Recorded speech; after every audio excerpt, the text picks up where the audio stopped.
ನಾನಿವತ್ತು ಹೇಳ್ತೀನಿ ಕೇಳಿ. ನಮ್ಮ ವಿಶ್ವವಾಣಿ ಟಿ ವಿ ಕಡೆಯಿಂದ ನನ್ನ ಮದುವೆಯ ಊಟದ ಸೆಕ್ಷನ್ ಮಾಡ್ತೀನಿ ನಾನು, ಆಯಿತಾ. ಒಬ್ರಿಗೆ ನಾನು ಚಾಟ್ ಸೆಕ್ಷನ್ ಕೊಡ್ತೀನಿ, ಇನ್ನೊಬ್ರಿಗೆ ನಾನು ಸ್ವೀಟ್ ಸೆಕ್ಷನ್ ಕೊಡ್ತೀನಿ, ಇನ್ನೊಬ್ರಿಗೆ ನಾನು ಖಾರದ ಸ್ನ್ಯಾಕ್ಸ್ ಈ ಥರ ಸೆಕ್ಷನ್ ಕೊಡ್ತೀನಿ, ಇನ್ನೊಬ್ರಿಗೆ ಮೇನ್ ಮೀಲ್ಸ್ ಕೊಡ್ತೀನಿ. ನಮಸ್ಕಾರ ಸ್ನೇಹಿತರೆ, ವಿಶ್ವವಾಣಿ ಟಿ ವಿ ಸ್ಪೆಷಲ್ನ ಈ ಒಂದು ವಿಶೇಷ ಸಿನಿಮಾ ಸೆಗ್ಮೆಂಟಿಗೆ ಸ್ವಾಗತ. ನಾನು ಸುಜಯ್ ರಾಜ್. ಸ್ನೇಹಿತರೆ, ಇವತ್ತು ಅಕ್ಷಯ ತೃತೀಯ ದಿನ. ಅಕ್ಷಯ ತೃತೀಯ ದಿನದಂದು ನಮ್ಮ ಕುಪ್ಪಂಡಾಸ್ ಜ್ಯುವೆಲ್ರಿ ಮಾಲೀಕರಾಗಿರುವಂತಹ ತನಿಷಾ ಕುಪ್ಪಂಡ ಅವರು ಮಾತಿಗೆ ಸಿಕ್ಕಿದ್ದಾರೆ. ಮಾತಾಡಿಸ್ತಾ ಹೋಗೋಣ ಬನ್ನಿ. Ma'am, firstly congratulations. ಸಿನಿಮಾ ಕೂಡ ಒಂದು ಅನೌನ್ಸ್ ಆಗಿದೆ. ಮೇ 15ನೇ ತಾರೀಕು ರಿಲೀಸ್ ಆಗ್ತಾ ಇದೆ. ಆ್ಯಕ್ಚುಲಿ ರಿಲೀಸ್ ಡೇಟ್ ಅನೌನ್ಸ್ ಆಗಿರುವಂಥದ್ದು. ಪ್ಲಸ್ ಇವತ್ತು ಅಕ್ಷಯ ತೃತೀಯ ದಿನ ಕೂಡ. ಸೊ ಏನೇನು ಸ್ಪೆಷಾಲಿಟಿ ಇರುತ್ತಾ ಇವತ್ತು ಕುಪ್ಪಂಡಾಸ್ ಜ್ಯುವೆಲ್ರಿ ಕಡೆಯಿಂದ ಅಂತ? ಮೊದಲನೇದಾಗಿ ಎಲ್ರಿಗೂ ಅಕ್ಷಯ ತೃತೀಯದ ಹಾರ್ದಿಕ ಶುಭಾಶಯಗಳು ಆ್ಯಂಡ್ ಹಾಗೆ ಬಸವ ಜಯಂತಿಯ ಶುಭಾಶಯಗಳು. ಇವತ್ತಿನ ದಿನ ತುಂಬ ವಿಶೇಷ. ಆ್ಯಕ್ಚುಲಿ ಈ ಸಲ ತುಂಬ ವಿಭಿನ್ನವಾಗಿದೆ, ಲೈಕ್ ನಿನ್ನೆಯಿಂದನೇ ಶುರುವಾಗಿದೆ ಅನ್ನೋ ಥರ. ಸೊ ಈ ಒಂದು ಅಕ್ಷಯ ತೃತೀಯ ನಾವು ಯೋಚನೆ ಮಾಡಿಕೊಂಡು ನನ್ನ ತಲೆನಲ್ಲಿ ತುಂಬ ದಿವಸದಿಂದ ಇದ್ದಂತಹ ಒಂದು ವಿಷಯ ಏನಪ್ಪ ಅಂತಂದರೆ ಸ್ಯಾರಿ. ಸೊ ನಮ್ಮ ಕುಪ್ಪಂಡಾಸ್ ಜ್ಯುವೆಲ್ರಿ ಏನಿತ್ತು, ಇದ್ರ ಜೊತೆಗೆ ನಾವು ಕುಪ್ಪಂಡಾಸ್ ಸಿಲ್ಕ್ಸ್ ಆ್ಯಂಡ್ ಸ್ಯಾರೀಸ್ ಅಂತ ಇಂಟ್ರಡ್ಯೂಸ್ ಮಾಡಿದ್ದೀವಿ. ಸೊ ಹಾಗಾಗಿ ಅಕ್ಷಯ ತೃತೀಯ ದಿನ ನಾವು ಅಂದರೆ ಅವತ್ತಿನ ದಿನ ಹೊಸದೇನಾದರೂ ಶುರು ಮಾಡಬೇಕು ಅನ್ನೋವಂಥದ್ದು ನನ್ನ ಒಂದು ಆಸೆ ಆಗಿತ್ತು. ಸೊ ಹಾಗಾಗಿ ಶುರು ಮಾಡಿದ್ದೀವಿ. ಸೊ ಇಷ್ಟು ದಿನ ಜ್ಯುವೆಲ್ರಿ, ಸಿಲ್ವರ್ ಜ್ಯುವೆಲ್ರಿನ ನೋಡ್ತಿದ್ದಂಥವ್ರು ಈಗ ಸ್ಯಾರಿ ಕೂಡ ತೊಗೊಂಡು ಎರಡು ಮಿಕ್ಸ್ ಮ್ಯಾಚ್ ಮಾಡಿಕೊಂಡು ಒಂದು ಒಳ್ಳೆ ಫಂಕ್ಷನ್ಗೆ ಹೋಗಬೇಕು ಅಂತಂದಾಗ ಒನ್ ಸ್ಟಾಪ್ ಸೊಲ್ಯೂಷನ್ ಅಂತ ನೀವು ನಮ್ಮ ಶಾಪಿಗೆ ಬರ್ಬೋದು. ಸೂಪರ್. ಈಗ ಕುಪ್ಪಂಡಾಸ್ ಜ್ಯುವೆಲ್ರಿ ಕಡೆಯಿಂದ ಇವತ್ತು ಏನೆಲ್ಲ ಅಲ್ಲಿಗೆ ಡಿಸ್ಕೌಂಟ್ಸ್ ಅಥವಾ ಆಫರ್ಸ್ನ ಎಕ್ಸ್ಪೆಕ್ಟ್ ಮಾಡಬಹುದು ಅಂತ? ಆ್ಯಕ್ಚುಲಿ ತುಂಬ ವೇರಿಯೇಷನ್ಸ್ ಇದೆ ಸಿಲ್ವರ್ನ ಪ್ರೈಸ್ನಲ್ಲಿ. ಅಕ್ಷಯ ತೃತೀಯ ದಿನ ನಾವು ಸ್ಪೆಷಲ್ಲಾಗಿ ಆ ಥರದ್ದೆಲ್ಲ ಏನೋ ಅಂದ್ಕೊಂಡಿಲ್ಲ. ಒಂದು ಸರ್ಟೆನ್ ಡಿಸ್ಕೌಂಟ್ಸ್ ಅಂತ ಇದ್ದೇ ಇರುತ್ತೆ. ಯಾಕಂತಂದರೆ ನಾವು ಕೂಡ ಪರ್ಚೇಸಿಂಗ್ ರೇಟ್ ಏನಿರುತ್ತೆ ಅದನ್ನು ತಲೆಯಲ್ಲಿ ಇಟ್ಕೊಂಡು ಏನೇ ಮಾಡಬೇಕು. ನಾನು ಬಹಳ ಕಡೆ ನೋಡ್ತೀನಿ, ಲೈಕ್ ಇದು ತೊಗೊಂಬಿಟ್ರೆ ಅದು ಫ್ರೀ ಇರುತ್ತೆ, ಅಥವಾ ಅದು ತೊಗೊಂಬಿಟ್ರೆ ಇದು ಫ್ರೀ ಇರುತ್ತೆ, ಆಮೇಲೆ ಏನೋ ತುಂಬ 40% ಡಿಸ್ಕೌಂಟ್ ಕೊಡು, 20% ಡಿಸ್ಕೌಂಟ್ ಕೊಡು. ಆಗಲ್ಲ. ಸಿಲ್ವರ್ ಜ್ಯುವೆಲ್ರಿನಲ್ಲಿ ನಾವು ಅಷ್ಟೆಲ್ಲ ಮಾಡೋದಕ್ಕಾಗೋದಿಲ್ಲ. ಯಾಕಂದರೆ ಪ್ರೆಸೆಂಟ್ ಪ್ರೈಸ್ ಏನಿರುತ್ತೆ ಅದಕ್ಕೆ ನಾವು ಮೇಕಿಂಗ್ ಕ್ಯಾಲ್ಕುಲೇಟ್ ಮಾಡ್ತೀವಿ. ಹೀಗಿರೋದ್ರಿಂದ ನಾವು ಹಾಗೆಲ್ಲ ಬಟ್ಟೆಗೆ ಕೊಟ್ಟಂಗೆ ಡಿಸ್ಕೌಂಟ್ ಕೊಡೋಕ್ಕಾಗಲ್ಲ. ಬಟ್ ಆ ಥರ ಕೊಡಬೇಕು ಅಂತಂದರೆ ನಾವು ತೀರಾ ಹೈ ಲೆವೆಲ್ ಮಾರ್ಜಿನ್ ಇಟ್ಕೊಂಡು ನಾವು ಕೊಡಬೇಕಾಗುತ್ತೆ. ಆ ಥರ ಮಾಡೋದಕ್ಕೆ ಇಷ್ಟ ಇಲ್ಲ. ಸೊ ನೀವು ಎಲ್ಲೇ ಕಂಪೇರ್ ಮಾಡಿದ್ರು ನಮ್ಮ ಕುಪ್ಪಂಡಾಸ್ ಜ್ಯುವೆಲ್ರಿನಲ್ಲಿ ನಾರ್ಮಲ್ ಪ್ರೈಸ್ ಏನೇ ಬೇರೆ ಕಡೆಗೆ ಕಂಪೇರ್ ಮಾಡಿದ್ರೆ ಮಿನಿಮಮ್ 20-30% ಕಡಿಮೆ ಇರುವಂತಹ ಪ್ರೈಸ್ ಆಗಿರುತ್ತೆ. ಸೊ ದ MRP ಓನ್ಲಿ ನಿಮಗೆ 30% ಅಷ್ಟು ಕಡಿಮೆ ಇದೆ ಅಂತಂದಾಗ that's like more than any discount. So ಹಾಗಾಗಿ ನಾವು MRPನಲ್ಲಿ ಕಾಂಪ್ರಮೈಸ್ ಆಗಿಲ್ಲ. ಡಿಸ್ಕೌಂಟ್ ಕೊಡಬೇಕು, ಆಸೆ ತೋರಿಸ್ಬೇಕು ಅನ್ನೋ ಯಾವ ಉದ್ದೇಶ ಇಲ್ಲ. ಸೊ ಹಾಗಾಗಿ ಅಕ್ಷಯ ತೃತೀಯ ದಿನ ಬೆಳ್ಳಿ ತೊಗೊಂಡ್ರೆ ಒಳ್ಳೆಯದು, ಸೀರೆ ತೊಗೊಂಡ್ರೆ ಒಳ್ಳೆಯದು, ಅಕ್ಕಿ ತೊಗೊಂಡ್ರೆ ಒಳ್ಳೆಯದು, ಉಪ್ಪು ತೊಗೊಂಡ್ರೆ ಒಳ್ಳೆಯದು, ಈ ಥರದ್ದೆಲ್ಲ ಒಂದಷ್ಟಿದೆ. ಸೊ ಚಿನ್ನ ಅನ್ನೋಂಥದ್ದಿದೆ. ನಾನು ತುಂಬ ದಿವಸ ಬಿಲೀವ್ ಮಾಡ್ತಾಯಿದ್ದೆ, ಬಟ್ ಆಮೇಲೆ ಗೊತ್ತಾಯಿತು ಇಟ್ಸ್ ನಾಟ್ ನೆಸಸರಿ. ನಿಮಗೆ ಬೇಕಾಗಿರುವಂಥದ್ದು ಏನು ಬೇಕೋ, ಅಂದರೆ ಅವಶ್ಯಕತೆ ಇರುವಂಥದ್ದು ಹೌದು, ಒಂದೊಂದಷ್ಟು ನಂಬಿಕೆಗಳಲ್ಲಿ ಬಂದಿರೋವಂಥದ್ದು ಹೌದು. ಹಿಂಗೆ ಅಂತ ಗೊತ್ತಾದ ಮೇಲೆ ನಾನು ಲಾಸ್ಟ್ ಇಯರಿಂದ ಚಿನ್ನ ತೊಗೊಳ್ಳೋದು ಬಿಟ್ಟೆ. ಅಲ್ಲಿವರೆಗೂ ನಾನು ತೊಗೊಂಡಿದ್ದೀನಿ. ಅಂದರೆ ಒಂದು 1000 ಜನ ಏನು ಮಾಡ್ತಿರ್ತಾರೆ, ಪಾಪ ಉಳಿದಿರೋ ಒಂದು 200 ಜನ ಅದನ್ನೇ ಮಾಡ್ತಿರ್ತಾರೆ. ಗೊತ್ತಿರಲ್ಲ, ಬಿಕಾಸ್ ಮ್ಯಾಕ್ಸಿಮಮ್ ಕ್ರೌಡ್ ಅದನ್ನೇ ಮಾಡ್ತಾ ಇರೋದ್ರಿಂದ ಗೊತ್ತಿರಲ್ಲ. ಸೊ ಆಮೇಲೆ ಗೊತ್ತಾಯಿತು ಇಟ್ಸ್ ನಾಟ್ ನೆಸಸರಿ. ನಿಮ್ಗೆ ಇಷ್ಟ ಇದೆ, ದುಡ್ಡಿದೆ, ತೊಗೋಬೋದು. ಲೈಕ್ ನನಗೂ ವರ್ಕ್ ಮಾಡ್ತಾ ಮಾಡ್ತಾ ನಾನು ಅರ್ನ್ ಮಾಡೋಕ್ಕೆ ಶುರು ಮಾಡ್ತಾ ಅರ್ಥ ಆಯಿತು, ಲೈಕ್ ಏನೋ ಈ ಥರದ ದಿನ ಒಂದು ತೊಗೊಳ್ಬೇಕು ಅಂತ. ಬಟ್ ಆಮೇಲೆ ಒಂದು ರ್ಯಾಂಡಮ್ ಡೇ ಗೊತ್ತಾಯ್ತು ನನಗೊಂಥರ ಅಕ್ಷಯ ತೃತೀಯ ನಮ್ಮ ಮಮ್ಮಿ ಬರ್ತ್ಡೇ ಬಂದಾಗ, ಅವ್ರ ಬರ್ತ್ಡೇಗೆ ಅಟ್ ಎನಿ ಕಾಸ್ಟ್ ನಾನು ಒಂದು ಚಿನ್ನ ತೊಗೊತೀನಿ. ಸೊ ಹಾಗಾಗಿ ನನಗೆ ಅಕ್ಷಯ ತೃತೀಯ ನಮ್ಮ ಅಮ್ಮನ ಬರ್ಡೇ. ಸೊ ಹಾಗಾಗಿ ನಾನು ಅದನ್ನು ಕನ್ವರ್ಟ್ ಮಾಡ್ಕೊಂಡ್ಬಿಟ್ಟಿದ್ದೀನಿ ಆ ಟೈಮ್ಗೆ. ಅಂದರೆ ಒಟ್ಟಾರೆಯಾಗಿ ಸಮರೈಸ್ ಮಾಡಿ ಹೇಳೋದಾದರೆ ಕುಪ್ಪಂಡಾಸ್ ಜ್ಯುವೆಲ್ರಿ ಕಡೆಯಿಂದ ಏನೂ ಡಿಸ್ಕೌಂಟ್ ಇಲ್ಲ ಇವತ್ತು ಅಂತ ಹೇಳಿದ್ರಿ ಅಷ್ಟೇ ಅಲ್ವಾ? ಅಂದರೆ ಫೇಕ್ ಮಾಡ್ತಾ ಇಲ್ಲ, ನಾವು ಫೇಕ್ ಡಿಸ್ಕೌಂಟ್ಸ್ ಮಾಡ್ತಾ ಇಲ್ಲ, ಪ್ರೈಸ್ ಕಡಿಮೆನಲ್ಲಿ ಕೊಡ್ತಾ ಇದ್ದೀವಿ. ಎಸ್. ಇನ್ನು ಚಿತ್ರರಂಗಕ್ಕೆ ಬಂದ್ರಿ, ಸೀರಿಯಲ್ಸ್ ಆಯಿತು, ಕೆಲವೊಂದಷ್ಟು ಸಿನಿಮಾಗಳಾಯಿತು, ಪ್ರೊಡ್ಯೂಸರ್ ಆದ್ರಿ, ಈಗ ಮತ್ತೆ ಸಿನಿಮಾಗಳನ್ನು ಕೂಡ ಮಾಡ್ತಾ ಇದ್ದೀರಾ. ಮದುವೆ ಯಾವಾಗ ತನಿಷಾ ಕುಪ್ಪಂಡ ಅವ್ರದ್ದು ಅಂತ? ಅಲ್ಲ, ಹೋಗಿ ಬಂದು ಮದುವೆ ವಿಚಾರ ಕೇಳ್ತಿರಲ್ಲ. ನಾನು ಇವತ್ತು ಹೇಳ್ತೀನಿ ಕೇಳಿ. ನಮ್ಮ ವಿಶ್ವವಾಣಿ ಟಿ ವಿ ಕಡೆಯಿಂದ ನನ್ನ ಮದುವೆಯ ಊಟದ ಸೆಕ್ಷನ್ ಮಾಡ್ತೀನಿ ನಾನು, ಆಯಿತಾ. ಒಬ್ರಿಗೆ ನಾನು ಚಾಟ್ ಸೆಕ್ಷನ್ ಕೊಡ್ತೀನಿ, ಇನ್ನೊಬ್ರಿಗೆ ನಾನು ಸ್ವೀಟ್ ಸೆಕ್ಷನ್ ಕೊಡ್ತೀನಿ, ಇನ್ನೊಬ್ರಿಗೆ ನಾನು ಖಾರದ ಸ್ನ್ಯಾಕ್ಸ್ ಈ ಥರ ಸೆಕ್ಷನ್ ಕೊಡ್ತೀನಿ, ಇನ್ನೊಬ್ರಿಗೆ ಮೇನ್ ಮೀಲ್ಸ್ ಕೊಡ್ತೀನಿ. ಇವರು ನನ್ನ ಚಾಟ್ ಸೆಕ್ಷನ್ನ ಟೇಕ್ ಕೇರ್ ಮಾಡ್ತಾರೆ. ಇವರು ಅದನ್ನು ಯಾವತ್ತು ನನಗೆ ಫುಲ್ಲು ನಾನು ಇನ್ಚಾರ್ಜ್ ತಗೋತೀನಿ ಗುರು, ನೀನು ಮದುವೆ ಆಗು ಅಂತ ಹೇಳ್ತಾರೆ. ನಾನು ಅವತ್ತು ಮದುವೆ ಆಗ್ತೀನಿ. ಸೊ ಕೊನೆಗೂ ಸಿಹಿ ಸುದ್ದಿ ಕೊಟ್ಟ ತನಿಷಾ ಕುಪ್ಪಂಡ ಅಂತ ಅನ್ಕೋಬೋದಾ? ಅಯ್ಯೋ, ಈ ಥರದ್ದೆಲ್ಲ ಮಾಡಬೇಡಿ. ಒಳ್ಳೆ ವಿಚಾರಗಳನ್ನು ನಾವು ಶೇರ್ ಮಾಡ್ಕೋಬೇಕು. ಸೊ ಒಳ್ಳೆ ಮದುವೆ ಆಗೋದು ಕೆಟ್ಟದ್ದು ಅಂತ ಹೇಳ್ತಾ ಇದ್ದೀರಾ? ಅದನ್ನೇ, ಮದುವೆ ಅನ್ನೋದು ಒಳ್ಳೆ ವಿಚಾರನ ನಾವು ಶೇರ್ ಮಾಡ್ಕೋತೀವಿ. ಶೇರ್ ಮಾಡ್ಕೊಳ್ಳೋವರೆಗೂ ತಾಳ್ಮೆಯಿಂದ ಇರಿ. ನಾನು ಮಾಡ್ತೀನಿ, ಯಾವತ್ತಾಗುತ್ತೋ ಅವತ್ತೊಂದು ದಿವಸ ನಾನು ಮಾಡ್ತೀನಿ. ಸುಮ್ಮನಿರಣ್ಣ ನೀನು. ನನ್ನ ಮದುವೆಯ ಅಪ್ಡೇಟ್ ಹೀಗಿದೆ ಅಂತ ಹೇಳ್ಬಿಟ್ಟು ಒಂದು ನನ್ನ ಇನ್ಸ್ಟಾಗ್ರಾಮ್ ಆಲ್ಮೋಸ್ಟ್ ಎಲ್ಲರೂ ನೋಡ್ತಿರ್ತೀರ, ನನ್ನ ಇನ್ಸ್ಟಾಗ್ರಾಮನ್ನು ಹಾಕಿರ್ತೀನಿ. ಆರ್ ನನ್ನ ಮದುವೆ ಹಿಂಗಿದೆ ಅಂತ ಹೇಳಿ ವಿತ್ ಇನ್ವಿಟೇಷನ್ ನಾನು ಯಾರಿಗಾದ್ರೂ ಕೊಟ್ಟರು ಅಂತ ವಿಡಿಯೋ ಆಗಿರ್ಬೋದು, ಫೋಟೋ ಆಗಿರ್ಬೋದು, ನಾನು ಅಪ್ಲೋಡ್ ಮಾಡ್ತೀನಿ. ಆರ್ ನಿಮಗೆ ಹೇಳ್ತೀನಿ, ನಿಮ್ಮನ್ನು ಕರಿತೀನಿ ಫಸ್ಟು, ಆವಾಗ ನೀವೆಲ್ರಿಗೂ ಹೇಳಿ. ಸೊ ಅದು ಬಿಟ್ಟರೆ ಲೈಕ್ ಪ್ರೊಡ್ಯೂಸರ್ ಆಗಿ ಕೆಲವೊಂದಷ್ಟು ಆ್ಯಕ್ಚುಲಿ ನಿಮಗೆ ಗೊತ್ತಿರುತ್ತೆ, ಈಗ ಕೋಣ ಫಿಲಮ್ ಪ್ರೊಡ್ಯೂಸ್ ಮಾಡಿದ ನಂತರ ಕೆಲವೊಂದಷ್ಟು ಎಕ್ಸ್ಪೀರಿಯನ್ಸಸ್ಗಳಾಯಿತು. ಅಂದರೆ ಒಂದು ಒಳ್ಳೆಯ ಸಿನಿಮಾನ ಅಥವಾ ಒಂದು ಸಿನಿಮಾ ಮಾಡಿದ್ರೆ ಅದನ್ನು ತಲುಪಿಸುವಂತಹ ನಿಟ್ಟಿನಲ್ಲಿ ಯಾವುದೆಲ್ಲ ಚಾಲೆಂಜಸ್ ಇರುತ್ತೆ, ಪ್ಲಸ್ ಜನಗಳು ಸಿನಿಮಾಗಳನ್ನು ನೋಡುವಂತಹ ರೀತಿ ಯಾವ ರೀತಿ ಬದಲಾಗಿದೆ, ಇದೆಲ್ಲದ್ರ ಬಗ್ಗೆ ನಿಮಗೊಂದು ಐಡಿಯಾ ಬಂದಿರುತ್ತೆ. ಸೊ ಎಷ್ಟು ಚಾಲೆಂಜಿಂಗ್ ಅಂತ ಅನಿಸುತ್ತೆ ಇವತ್ತು ಚಿತ್ರರಂಗ ಬೇಸಿಕಲಿ ಚಿತ್ರರಂಗ ಒಂದು ಪ್ರೊಫೆಷ್ನಲಿಸಮ್ ಅಂತ ಇದ್ರೂ ಕೂಡ ಎಲ್ಲೋ ಏನೋ ಎಡವ್ತಾ ಇದ್ದಾರೆ ಅಂತ ನನಗನ್ಸುತ್ತೆ. ಅಂದರೆ ಮೇ ಬಿ ನಮ್ಮ ಎಕ್ಸ್ಪೀರಿಯೆನ್ಸಲ್ಲಿ ನಮಗಿದು ಅನಿಸಿರ್ಬೋದು. ನನ್ನ ಎಕ್ಸ್ಪೀರಿಯೆನ್ಸಲ್ಲಿ ಅಥವಾ ನನ್ನ ಪಾರ್ಟ್ನರ್ ಎಕ್ಸ್ಪೀರಿಯೆನ್ಸಲ್ಲಿ ನಾವು ಕೋಣ ಸಿನಿಮಾನ ಪ್ರೊಡ್ಯೂಸ್ ಮಾಡಿದಾಗ ನಮಗನ್ಸಿದ್ದು ಮೇಜರ್ ನಮ್ಮ ಸಿನಿಮಾ ಇಂಡಸ್ಟ್ರಿ ಅವರೇನೆ ಒಬ್ರಿಗೊಬ್ರು ನಿಂತ್ಕೊಳ್ಳಲ್ವೇನೋ, ಇದೊಂದು ಕ್ವೆಶನ್ ಮಾರ್ಕ್ ಆಗಿಬಿಟ್ಟಿದೆ. ಆಮೇಲೆ ಇನ್ನೇನೋ ಒಂದು ಕೆಲಸ ಆಗಬೇಕು ಅಂತಂದಾಗ ಅದೇ ಮೊದಲೆಲ್ಲ ನಾನು ದುಡ್ಡಿದ್ರೆ ಕೆಲಸ ಆಗುತ್ತೆ ಗುರು ಅಂತ ಅಂದ್ಕೊಂಡಿದ್ದೆ. ಆ ಫಾರ್ಮ್ಯಾಟೂ ಇಲ್ಲ. ಅಂದರೆ ಪ್ರೊಫೆಷನ್ ಅಂತ ಬಂದಾಗ ನಾನು ಪ್ರೊಫೆಷ್ನಲಿ ಒಂದು ಕೆಲಸನ ಸರ್ವ್ ಮಾಡ್ತಾ ಇದ್ದೀನಿ, ನಾನೊಂದು ವಿಷಯನ ಕನ್ವೆ ಮಾಡ್ತಾ ಇದ್ದೀನಿ, ಅಥವಾ ನನ್ನ ಪೋರ್ಷನ್ ಇದು, ನಾನು ಇದನ್ನು ಮಾಡಬೇಕು, okay I have to do dubbing, ನಾನು ಇಷ್ಟು ಚಾರ್ಜ್ ಮಾಡ್ತೀನಿ.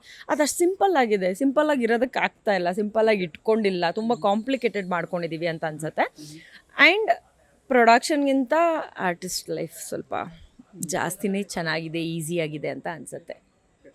ಸೊ ಅದೇ ನೀವು ಆ ಥರ ಉತ್ತರ ಕೊಟ್ಟಿದ್ದಕ್ಕೆ ನಾನು ಕೇಳ್ತಿರೋದು. ಆಫ್ಟರ್ ಬಿಗ್ ಬಾಸ್ ನೀವು ಆ್ಯಕ್ಚುಲಿ ಯಾವುದು ಸೀರಿಯಲ್ ಅಂತ ಮಾಡಲಿಲ್ಲ ಇಲ್ಲಿ ತನಕ, ಮೈಕ್ರೋ ಸೀರೀಸ್ ಎಲ್ಲ ಮಾಡಿದಿರಿ ಅಷ್ಟೇ, ಮತ್ತು ಸಿನಿಮಾಗಳನ್ನು ಅಫ್ಕೋರ್ಸ್ ಮಾಡ್ತಾ ಇದ್ದೀರಾ. ಒಂದು ಸೀರಿಯಲ್ ಅಂತ ನೀವು ಮಾಡಲಿಲ್ಲ, ಬಿಕಾಸ್ ನೀವು ಜರ್ನಿ ಸ್ಟಾರ್ಟ್ ಮಾಡಿದ್ದೆ ಅಂದರೆ ಮೇಜರ್ ಅಂದರೆ ಸಿನಿಮಾ ಮಾಡಿದ್ರಿ ಪ್ಲಸ್ ಜಾಸ್ತಿ ಸೀರಿಯಲ್ಸ್ ಮಾಡಿದ್ದೀರಾ, ಮೋರ್ ದ್ಯಾನ್ 15 ಐ ಗೆಸ್ ಅಲ್ವಾ, ಜಾಸ್ತಿ ಸೀರಿಯಲ್ಸ್ ಮಾಡಿದ್ದೀರಾ. ಸೊ ಆ ಸೀರಿಯಲ್ ಆಡಿಯನ್ಸ್ಗೆ ನೀವು ಅನ್ಯಾಯ ಮಾಡ್ತಿದ್ದೀರಾ ಅಂತ ಅನ್ಸಲ್ವಾ ನಿಮಗೆ?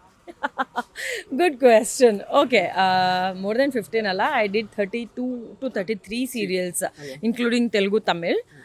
ಸೀರಿಯಲ್ ನನ್ನನ್ನು ತುಂಬ ಚೆನ್ನಾಗಿ ಜನ ನನ್ನನ್ನು ಕಂಡಿಡಿ ಹಂಗಾಯಿತು, ಅದು ನನ್ನ ಕೈ ಹಿಡಿತು, ನನ್ನ ಜೀವನ ಮಾಡ್ಕೊಳ್ಳೋದಕ್ಕೆ ಒಂದು ಬೇಸ್ ಕ್ರಿಯೇಟ್ ಮಾಡಿಕೊಡ್ತು. ಸಿನಿಮಾ ಹೆಂಗೆ ಅಂತಂದರೆ ಸಿನಿಮಾ ಪ್ಯಾಷನಿಗೆ ಮಾಡಬೇಕು, ಸೀರಿಯಲ್ ದುಡ್ಡಿಗೆ ಮಾಡಬೇಕು ಅನ್ನೋ ಥರ ಇತ್ತು ನನಗೆ ಕ್ಯಾಲ್ಕುಲೇಷನು. ಸುಳ್ಳಲ್ಲ, ಇದೇ ಸತ್ಯ. ಅಂದರೆ ಕಮಿಟ್ಮೆಂಟ್ಸ್ ಇರೋರು ಎಲ್ಲರೂ ಯಾರಾದರೂ ಸೀರಿಯಲ್ ಸಿಗುತ್ತೆ ಒಪ್ಕೊತಾ ಇದ್ದೀವಿ ಅಂತಂದರೆ ಈ ಒಂದು ಫಾರ್ಮ್ಯಾಟ್ ಒಂದು ಕನ್ಕ್ಲೂಷನ್ಗೆ ಬಂದುಬಿಡ್ತೀವಿ. ಆ ಕನ್ಕ್ಲೂಷನಲ್ಲಿ ಇದ್ದಂತಹ ಒಂದು ಆರ್ಟಿಸ್ಟ್ ತನಿಷಾ ಕುಪ್ಪಂಡ ಆಗಿದ್ರು. ಬಟ್ ಬಿಗ್ ಬಾಸ್ನ ನಂತರ ಅಂತಲ್ಲ, ಬಿಗ್ ಬಾಸಿಗೆ ಮುಂಚೆ ಒಂದು ವರ್ಷವೂ ನಾನು ಸೀರಿಯಲ್ ಮಾಡಿರಲಿಲ್ಲ. ಪ್ರಾಬಬ್ಲಿ ಅದು ನೋಟಿಸ್ ಮಾಡಿಲ್ಲ ಅಂತ ಕಾಣಿಸುತ್ತೆ. ಸೊ ಹಾಗಾಗಿ ಮಂಗಳಗೌರಿ ಮಾಡಿದೆ, ಮಂಗಳಗೌರಿ ಮದುವೆ ಆದಮೇಲೆ ಇಂತಿ ನಿಮ್ಮ ಆಶಾ ಮಾಡಿದೆ, ಅದೇ ಲಾಸ್ಟ್. ನಾನು ಅದಾದಮೇಲೆ ಸೀರಿಯಲ್ಗೆ ಅಂತ ಹೋಗಲಿಲ್ಲ. ಆ ಒಂದು ವರ್ಷವೂ ನಾನು ಸಿನಿಮಾ ಮೇಲೆ ಕಾನ್ಸಂಟ್ರೇಟ್ ಮಾಡ್ತಾಯಿದ್ದೆ. ಅಂದರೆ ಅಲ್ಲಿವರೆಗೂ ಏನಿರ್ತಿತ್ತು ಅಂತಂದರೆ ನಾನು ಎವ್ರಿ ಡೇ ಅರ್ನ್ ಮಾಡು, ಎವ್ರಿ ಡೇ ಮಂತ್ಲಿ ಕಮಿಟ್ಮೆಂಟ್ಸ್ ಲೆಕ್ಕ ಹಾಕು, ಎವ್ರಿ ಡೇ ಇದು ಮಾಡು. ನಮ್ಮ ಹೋಟೆಲ್ ಸ್ಟಾರ್ಟ್ ಮಾಡಿದ್ವಲ್ಲ, ರೆಸ್ಟೋರೆಂಟು. ಸೊ ಆ ಒಂದು ಬೇಸಲ್ಲಿ ನಾನು ಒಂಚೂರು ಬ್ಯುಸಿ ಆದೆ. ಅಂದರೆ ಬಿಸ್ನೆಸ್ ಅಂತ ಕನ್ವರ್ಟ್ ಆಗುವಂಥ ಅಪೋಸ್ 93. ಸೊ ಇಟ್ಸ್ ಲೈಕ್ ಆ ಬಿಸ್ನೆಸ್ ವರ್ಷನ್ಗೆ ಕನ್ವರ್ಟ್ ಆಗುವಂಥ ಇನ್ ಬಿಟ್ವೀನ್ ಝೋನಲ್ಲಿದ್ದೆ ನಾನು. ಆ ಝೋನಲ್ಲಿದ್ದಾಗ ನನಗೆ ಬಿಗ್ ಬಾಸ್ ಅಪರ್ಚುನಿಟಿ ಬಂದಿದ್ದು ಆ್ಯಂಡ್ ಸಿನಿಮಾ ಮಾಡ್ತಾಯಿದ್ದೆ. ಸೊ ಹೊರಗೆ ಬಂದಮೇಲೆ ಮತ್ತೆ ಬ್ಯಾಕ್ ಟು ಬ್ಯಾಕ್ ಸಿನಿಮಾಗಳು ಇದ್ದಿದ್ದರಿಂದ ನಾನು ಸೀರಿಯಲ್ ಮಾಡೋಕ್ಕಾಗಿಲ್ಲ ಅಷ್ಟೇ. ಮಾಡಬಾರ್ದು ಅನ್ನೋಂಥ ಉದ್ದೇಶ ಏನೂ ಇಲ್ಲ. ಒಳ್ಳೆಯ ಪಾತ್ರ ಬಂದು ನನ್ನನ್ನು ನಾನು ಹೀಗೆ ಜನರ ಮುಂದೆ ಪ್ರೆಸೆಂಟ್ ಮಾಡ್ಬೋದು ಅನ್ನೋಂತಹ ಸೀರಿಯಲ್ ಪಾತ್ರಗಳು ಬಂತು ಅಂತಂದರೆ ಈಗಲೂ ನಾನೇನು ಮಾಡಲ್ಲ ಅಂತ ಹೇಳಲ್ಲ. ಸೈಮಲ್ಟೇನಿಯಸ್ಲಿ ಮಾಡೋವಂಥ ಕೆಪಾಸಿಟಿ ಅಂತೂ ಇದೆ. ಸೊ ಇನ್ನು ಬಿಗ್ ಬಾಸ್ ಶೋದು ರೀಚ್ ಆಗಿರಬಹುದು, ಅದಕ್ಕೆ ಸಿಗ್ತಿರುವಂತಹ ಒಂದು ಅಂದರೆ ಪ್ರತಿಕ್ರಿಯೆಗಳೆಲ್ಲ ನಿಮಗೆ ಗೊತ್ತಿರುತ್ತೆ. ನೀವು ಕೂಡ ಹೋಗಿ ಬಂದವರು, ಮತ್ತೊಂದು ಸಲ ಗಿವನ್ ದ ಚಾನ್ಸ್ ಆಪರ್ಚುನಿಟಿ ಕೊಟ್ಟರೆ ನೆಕ್ಸ್ಟ್ ಬಿಗ್ ಬಾಸ್ 13ಗೆ ಹೋಗ್ತೀರಾ ಹೇಗೆ ಅಂತ? ಪದೇ ಪದೇ ನಮ್ಮನ್ನೇ ಯಾಕೆ ನೋಡ್ತಾರೆ? ಬಟ್ ಇದಕ್ಕಿಂತ ಹಿಂದೆನೂ ಕೂಡ ಆಗಿದೆ, ಎಷ್ಟೊಂದು ಸಲ ವಾಪಸ್ ಕರೆದಿದ್ದಾರೆ ಕೆಲವು ಕಂಟೆಸ್ಟೆಂಟ್ಸ್ಗಳನ್ನು ಬೇರೆ ಬೇರೆ ಸೀಸನಲ್ಲಿ, ಅದಕ್ಕೆ ಕೇಳಿದೆ. ಅಂದರೆ ಏನಿರುತ್ತೆ ಗೊತ್ತಾ, ಇವಾಗ ನನ್ನನ್ನು ಹೆಂಗೆ ಬೆಂಕಿ ಅಂತ ಜನ ನೋಡ್ತಾ ಇದ್ದಾರಲ್ಲ, ಮತ್ತೊಮ್ಮೆ ಹೋದಾಗ ಅದು ಬೆಂಕಿ ಥರನೇ ಇರುತ್ತೋ, ಇಲ್ಲ ಸುಂಟ್ರಗಾಳಿ ಆಗಿರುತ್ತೋ, ಇಲ್ಲ ಸುನಾಮಿ ಆಗಿರುತ್ತೋ, ಇನ್ನೇನಾಗಿರುತ್ತೋ ಗೊತ್ತಿರಲ್ಲ, ನಮಗೆ ಗೊತ್ತಿರಲ್ಲ. ಅಲ್ಲಿ ಒಳಗಡೆ ಏನಾಗುತ್ತೋ ಅದ್ರ ಮೇಲೆ ನಾವು ಅಲ್ಲಿ ನಮ್ಮ ಬಿಹೇವಿಯರ್ ಮೋಲ್ಡ್ ಆಗ್ತಾ ಹೋಗುತ್ತೆ. ಸೊ ಐ ಡೋಂಟ್ ನೋ, ಮತ್ತೆ ಇದೇ ತನಿಷಾನ ನೀವು ಬಿಗ್ ಬಾಸ್ ಮನೆ ಒಳಗಡೆ ರಿಪೀಟ್ ನೋಡೋಕ್ಕಾಗುತ್ತೋ? ಅದೇ ಜನ ಇದ್ದಾಗ ಅದೇ ಥರ ಬರ್ಬೋದು, ಅದೇ ಜನ ಇಲ್ಲ ಅಂದಾಗ ಅವ್ರವ್ರುಗಳೇ ಬದಲಾಗ್ಬಿಟ್ರು. ಮತ್ತು ಇನ್ನೊಂದು ಸತಿ ಹೋದಾಗ ಇನ್ನು ನಾನು ಅದೇ ಥರ ಹೆಂಗೆ ಬೇರೆಯವ್ರ ಜೊತೆ ಮೋಲ್ಡ್ ಆಗೋದಕ್ಕೆ ಸಾಧ್ಯ? ಸ್ವಲ್ಪ ಅದು ಡಿಫ್ರೆಂಟ್ ಆಗಿರುತ್ತೆ. ಬಟ್ ಏನಂದರೆ ಅದನ್ನು ಮತ್ತೆ ಎಕ್ಸ್ಪೀರಿಯೆನ್ಸ್ ಮಾಡೋಷ್ಟು ಧೈರ್ಯ ನನಗಿದೆಯಾ ಇಲ್ವೋ ನಾನೊಂದು ಸತಿ ಯೋಚನೆ ಮಾಡಬೇಕು. ನಾನು ಅಷ್ಟೊಂದು ರೆಬಲ್ಲಾಗಿ ಕಾಣಿಸ್ತಾ ಇದ್ದೆ ಅನ್ನೋದು ನನಗೂ ನಾನೇ ಆಚೆ ಬಂದಮೇಲೆ ಗೊತ್ತಾಗಿರೋದು. So I have to think twice, ಆ ಥರದ್ದಿದೆ ಥಾಟ್. ಸೊ ಈಗ ಈ ಸೀಸನ್ದು ಆ್ಯಕ್ಚುಲಿ ರೀಚ್ ವೈಸ್ ಎಲ್ಲ ನೋಡುವಾಗ ನಿಮಗೆ ಗೊತ್ತಿರುತ್ತೆ ವಿನ್ನರ್ಗೆ ನೆಕ್ಸ್ಟ್ ಲೆವೆಲ್ ಆ್ಯಕ್ಚುಲಿ ರೆಕಗ್ನಿಷನ್ ಸಿಕ್ತು ಆ ಥರದ್ದು ಗಿಲ್ಲಿ ಅವರಿಗೆಲ್ಲ. ಸೊ ಆ ರೀಚು ಮತ್ತು ಅಂದರೆ ಅನ್ಬಿಲೀವೇಬಲ್ ಒಂಥರ ಫಸ್ಟ್ ಆಫ್ ಇಟ್ಸ್ ಕೈಂಡ್ ಅನ್ನೋ ಥರ. ಸೊ ಅದ್ರ ಬಗ್ಗೆ ಏನು ಅನಿಸುತ್ತೆ ನಿಮಗೆ ಅಂತ? ಅದೆಲ್ಲ ತುಂಬ ಖುಷಿ ಕೊಡುತ್ತೆ. ಆ್ಯಕ್ಚುಲಿ ನಮ್ಗಳಿಗೆ ಸಿಕ್ಕಿದ ರೀಚೇನೆ ನೆಕ್ಸ್ಟ್ ಲೆವೆಲ್ಲು. ನಮಗೆ ರೀಚ್ ಸಿಗೋದ್ರ ಜೊತೆಗೆ ಕೆಲಸ ಸಿಕ್ಕಿದೆ, ಕೆಲಸ ಸಿಗೋದ್ರ ಜೊತೆಗೆ ದುಡ್ಡು ಸಿಕ್ಕಿದೆ, ದುಡ್ಡು ಸಿಗೋದ್ರ ಜೊತೆಗೆ ಮೋರ್ ಅಪಾರ್ಚುನಿಟಿ ಅಂತ ಹೇಳ್ಬೋದು. ಆ್ಯಂಡ್ ಜನ ನಮ್ಮನ್ನು 3 ವರ್ಷ ಆದರೂ ಇವತ್ತಿಗೂ ತನಿಷಾನೇ ಬರಬೇಕು ಈ ಸ್ಟೇಜಿಗೆ ಅಂತ ಯೋಚನೆ ಮಾಡ್ತಾರೆ ಅಂತ ಅಂದಾಗ that is a big time reach. 3 ವರ್ಷದವರೆಗೂ ಸಸ್ಟೈನ್ ಆಗಿರೋದು ಇನ್ನೂ ದೊಡ್ಡ ರೀಚ್ ಅದು. ಸೊ ವಿನ್ನರ್ ಆಗಿರುವಂತಹ ಗಿಲ್ಲಿ ಅವ್ರಿಗೆ ಸಿಕ್ಕಿರೋದು ಏನಿದೆಯಲ್ಲ that is another level reach. And especially ಹುಡುಗರಿಗೆ ಈ ಥರ ಸಿಗೋದು ತುಂಬ ಒಳ್ಳೆ ಅಪರ್ಚುನಿಟಿ. ಏನಕ್ಕೆ ಅಂತಂದರೆ ನೆಕ್ಸ್ಟ್ ಏನು ಮಾಡ್ತಾರೆ, ಎಲ್ಲಿ ಪ್ರೆಸೆಂಟ್ ಮಾಡ್ಕೊಳ್ತಾರೆ. This is the base created, like golden base create ಆಗಿಬಿಟ್ಟಿದೆ. ಈ ಗೋಲ್ಡನ್ನ ನೀವು ಕರಗಿಸಿ ಮಾಡಿ ಎಷ್ಟು ವರ್ಷ ತಿಂದ್ರೂ ಆರಾಮಾಗಿರ್ಬೋದು. ಸೊ ಅಷ್ಟೊಳ್ಳೆ ರೀಚ್ ಸಿಕ್ಕಿದಾಗ ಅವ್ರು ಒಳ್ಳೊಳ್ಳೆ ಸಿನಿಮಾಗಳು ಮಾಡಲಿ, ಒಳ್ಳೊಳ್ಳೆ ಅಪರ್ಚುನಿಟೀಸ್ನ ಯೂಸ್ ಮಾಡ್ಕೊಳ್ಳಿ ಅಂತ ನಾನು ವಿಶ್ ಮಾಡ್ತೇನೆ. ಮ್ಯಾಮ್, ಕೊನೆ ಪ್ರಶ್ನೆ ಏನಂತ ಹೇಳಿದರೆ, ಈಗ ಯಾವಾಗಲೂ ಅಂದರೆ ಬಿಗ್ ಬಾಸ್ ಕಡೆಯಿಂದ ಸಿಕ್ಕುವಂತಹ ರೆಕಗ್ನಿಷನ್ ಎಲ್ಲೋ ದೊಡ್ಡ ಮಟ್ಟದಲ್ಲಿ ಹಿರಿತೆರೆಯಲ್ಲಿ ಕನ್ವರ್ಟ್ ಆಗ್ತಾ ಇಲ್ಲ, ಆ ಥರದೊಂದು ಅಪವಾದ ಇದೆ ಆ್ಯಕ್ಚುಲಿ. ಅಂದರೆ ಅಫ್ಕೋರ್ಸ್ ನಿಮಗೆ ಬೇರೆ ಬೇರೆ ಆಪರ್ಚುನಿಟೀಸ್ ಇನ್ ಟರ್ಮ್ಸ್ ಆಫ್ ಈಗ ಇವೆಂಟ್ಸ್ ಆಗಿರ್ಬೋದು ಆ ಥರದ್ದೆಲ್ಲ ಸಿಗುತ್ತೆ. ಬಟ್ ಅವರೆಲ್ಲ ಸಿನಿಮಾದಲ್ಲಿ ದೊಡ್ಡ ನೇಮ್ ಮಾಡಲಿಕ್ಕೆ ಆಗಿಲ್ವಲ್ಲ ಅನ್ನೋ ಥರದ್ದು ಆ್ಯಕ್ಚುಲಿ ಒಂದು ಅಪವಾದ ನಿಮಗೆ ಕೇಳಿ ಬರ್ತಾ ಇರುತ್ತೆ, ನಿಮ್ಗೆ ಗೊತ್ತಿರುತ್ತೆ ಆ್ಯಕ್ಚುಲಿ.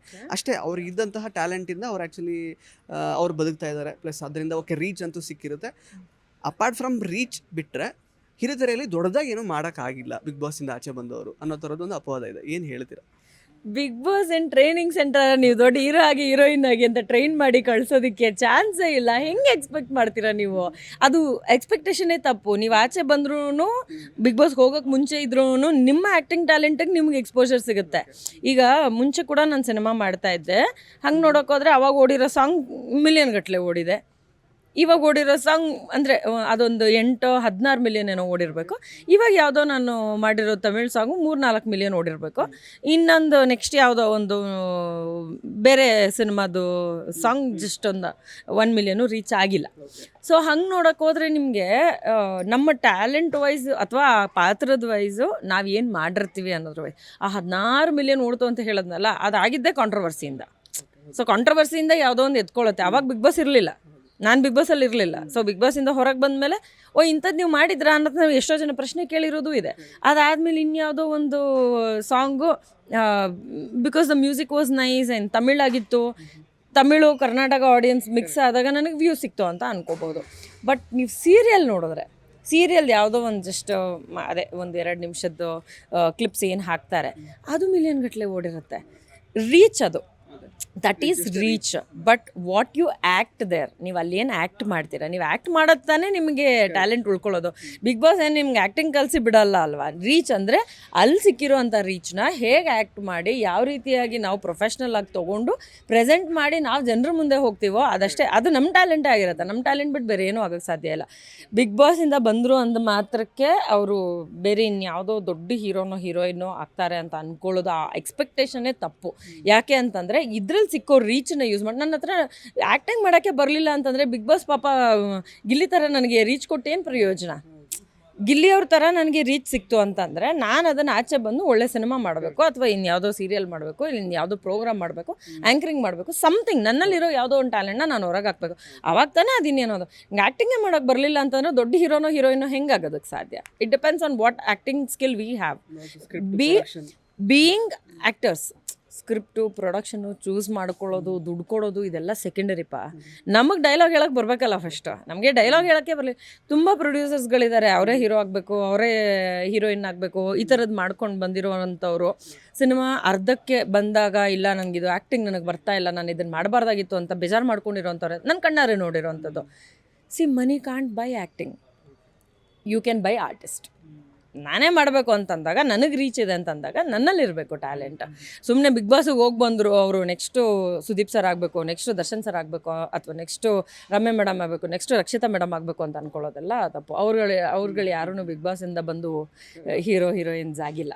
ಅವ್ರವ್ರ ಟ್ಯಾಲೆಂಟಲ್ಲಿ, ಜನ ಕೊಟ್ಟಿರೋವಂಥ ಪ್ರೀತಿಯಲ್ಲಿ, ಅವ್ರು ಮಾಡಿದಂತಹ ಸಿನಿಮಾ ಪಾತ್ರಗಳ ಮೂಲಕ ಅವರಷ್ಟು ಫೇಮಸ್ ಆಗಿದ್ದಾರೆ. ಇವತ್ತಿಗೂ ಅವರು ಇನ್ಸ್ಪಿರೇಷನ್ ಆಗಿ ಭಾಳಷ್ಟು ಜಾಗದಲ್ಲಿ ನಿಂತ್ಕೊಂಡಿದ್ದಾರೆ. ನನ್ನ ಉದ್ದೇಶ ಅಂದರೆ ನೀವೆಲ್ಲರೂ ಆ್ಯಕ್ಟರ್ಸೇ ಇದ್ದಿದ್ದು. ಫಾರ್ ಇನ್ಸ್ಟೆನ್ಸ್ ಈಗ ಬಿಗ್ ಬಾಸ್ ಸೀಸನ್ 10 ನಮ್ಮ Karthik Mahesh winner, he was an actor already, ಅವ್ರು ಪ್ರೂವ್ ಕೂಡ ಮಾಡ್ಕೊಂಡಿದ್ರು. ಸೊ ನಾನು ಆ್ಯಕ್ಟರ್ಸ್ ಪಾಯಿಂಟ್ ಆಫ್ ವ್ಯೂಯಿಂದ ಕೇಳ್ತಿರೋದು. ಸೊ ಅವರೆಲ್ಲ ಇನ್ನೂ ದೊಡ್ಡ ನೇಮ್ ಮಾಡೋ ಥರ ಆಗಬೇಕಲ್ವಾ ಸಿಕ್ಕಿರೋ ರೀಚಿಗೆ ಅಂತ ನಾನು ಆ ಥರ ಹೇಳಿದ್ದೆ ಆ್ಯಕ್ಚುಲಿ. ಆಗಿದಾರಲ್ಲ ಇವಾಗ, ಅವಾಗ ಒಂದು ಸಿನಿಮಾ ಸಿಕ್ತಿತ್ತು, ಇವಾಗ 5 ಸಿನಿಮಾ ಸಿಕ್ಕಿದೆ. That is a big time reach. ಅಂದರೆ ಆ ರೀಚ್ಗೆ ನಮಗೆ ಕರಿಯರ್ ಲೈಫಲ್ಲಿ 4 ಸಿನಿಮಾ ಮಾಡಬೇಕು ಅಂತಂದರೆ ಸರ್ಕಸ್ ಮಾಡಬೇಕು, ಆಗಲ್ಲ.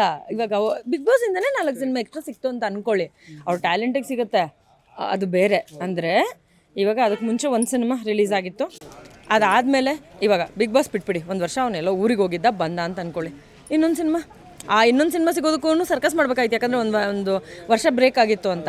ಓಕೆ, ಇಂಡಸ್ಟ್ರಿನಲ್ಲೇ ಸ್ಟ್ರಗಲ್ ಮಾಡಿ ಇನ್ನೊಂದು ವರ್ಷ ಸ್ಟ್ರಗಲ್ ಮಾಡಿ ಇನ್ನೊಂದು ಸಿನಿಮಾ. ಎಷ್ಟು ಜನ ಆರ್ಟಿಸ್ಟ್ ಇಲ್ಲ ಎಕ್ಸಾಂಪಲ್ ನಿಮಗೆ, ಕರೆಕ್ಟ್ ಅಲ್ವಾ?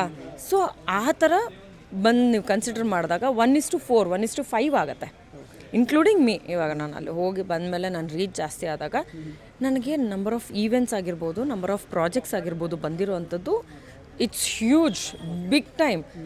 ಅದರಲ್ಲಿ ಅದೃಷ್ಟ ಅನ್ನೋದು ಹಣೆಯಲ್ಲಿ ಬರ್ದಿರೋದು ಗೊತ್ತಾ, ಅದು ಯಾವುದಾದ್ರೂ ಒಂದು ಕ್ಲಿಕ್ ಆದಾಗ ನಾವು ಒಂದು ಲೆವೆಲ್ಗೆ ಹೋಗೋದಕ್ಕೆ ಹೆಲ್ಪ್ ಆಗುತ್ತೆ. ಅದನ್ನು ಬಿಟ್ಬಿಟ್ಟು ನಾವು ಬಿಗ್ ಬಾಸ್ಗೆ ಹೋಗಿ ಬಂದಿದ್ದೀವಿ, ನಾನು ನಾಳೆನೇ ಅವ್ರಾಗ್ಬಿಡ್ಬೇಕು ಇವ್ರಾಗ್ಬಿಡ್ಬೇಕು ಅಂತಂದರೆ ಆಗಲ್ಲ ಸರ್. ಅದು ತಪ್ಪು, ಎಕ್ಸ್ಪೆಕ್ಟೇಷನ್ನು ತಪ್ಪು, ಆ ಕ್ಯಾಲ್ಕುಲೇಷನೂ ರಾಂಗ್. ಅದು ನಮ್ಗೆ ಒಳ್ಳೆ ರೀಚ್ ಕೊಡ್ತಾ ಇದೆ ಅಂತ ಅನ್ಬೇಕಾದ್ರೆ ಆ ರೀಚನ್ನ ನಾವು ಹೆಂಗೆ ಯೂಸ್ ಮಾಡ್ಕೋಬೇಕು ಅಂತ ನಮಗೆ ಗೊತ್ತಿರಬೇಕು ಅಷ್ಟೇ.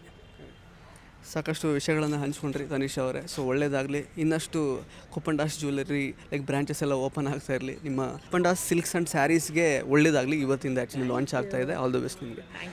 ಎಸ್. ಸೊ ಸ್ನೇಹಿತರೆ, ಇದಾಗಿತ್ತು ನಟಿ ತನಿಷಾ ಕುಪ್ಪಂಡ ಅವರ ಮಾತುಗಳು. ಮತ್ತೆ ಭೇಟಿ ಆಗ್ತಾ ಇರೋಣ. ಧನ್ಯವಾದ. ಇಂಟ್ರೆಸ್ಟಿಂಗ್ ಮತ್ತು ಇನ್ಫಾರ್ಮೇಟಿವ್ ವಿಡಿಯೋಗಳನ್ನು ಮಿಸ್ ಮಾಡ್ಕೋಬೇಡಿ. ಈಗಲೇ ಸಬ್ಸ್ಕ್ರೈಬ್ ಮಾಡಿ.